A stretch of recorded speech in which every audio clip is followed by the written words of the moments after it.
লা লিগার গত ২ মৌসুমের রাফিনিয়া আর চলতি আসরের রাফিনিয়ার মধ্যে যেন এক বিশাল ফারাক। বার্সেলোনার জার্সিতে ২০২৪-২৫ মৌসুমে আগুন ঝরানো সব পারফরম্যান্স উপহার দিয়ে যাচ্ছেন এ ব্রাজিলিয়ান উইঙ্গার। সবশেষ ভিয়ারিয়ালের বিপক্ষে ম্যাচেও জোড়া গোল উপহার দিয়েছেন তিনি। ক্লাবের প্রতি তার নিবেদনে মুগ্ধ কোচ হ্যান্সি ফ্লিক। নিজের এ শিষ্যকে প্রশংসায় ভাসিয়েছেন জার্মান কোচ। লিডস ইউনাইটেড থেকে ২০২২-২৩ মৌসুমে বার্সেলোনায় যোগ দেন রাফিনিয়া। সেবার লিগে ৩৬ ম্যাচ খেললেও বেশিরভাগই সময় মাঠে নেমেছিলেন বদলি হিসেবে। একই চিত্র দেখা গেছে গত মৌসুমে।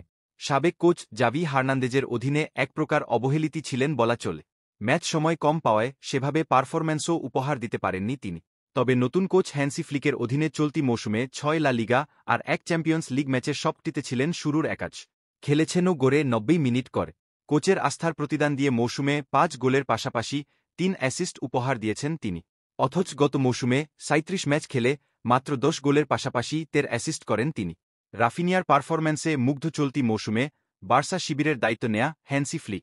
ক্লাবের জন্য রাফিনিয়ার নিবেদনও চোখ এড়ায়নি তার। হ্যান্সি ফ্লিক বলেন, বার্সেলোনায় প্রথম যেদিন আসি তখন থেকেই রাফিনিয়াকে দেখছিলাম। আমি দেখেছি সে এমন একজন খেলোয়াড় যে ক্লাবের জন্য নিজের সর্বোচ্চটা দিচ্ছে। ক্লাবের হয়ে তার অবদানে আমি অনেক খুশি। আগের ২ মৌসুমে ঠিকমতো ম্যাচ সময় না পাওয়া রাফিনিয়া এবার পড়েছেন বার্সা অধিনায়কের আর্মব্যান্ডও। প্রিয় ক্লাবকে নেতৃত্ব দিতে পেরে কিছুটা স্মৃতিকাতরও তিনি। রাফিনিয়া বলেন, আমি মিথ্যা বলব না।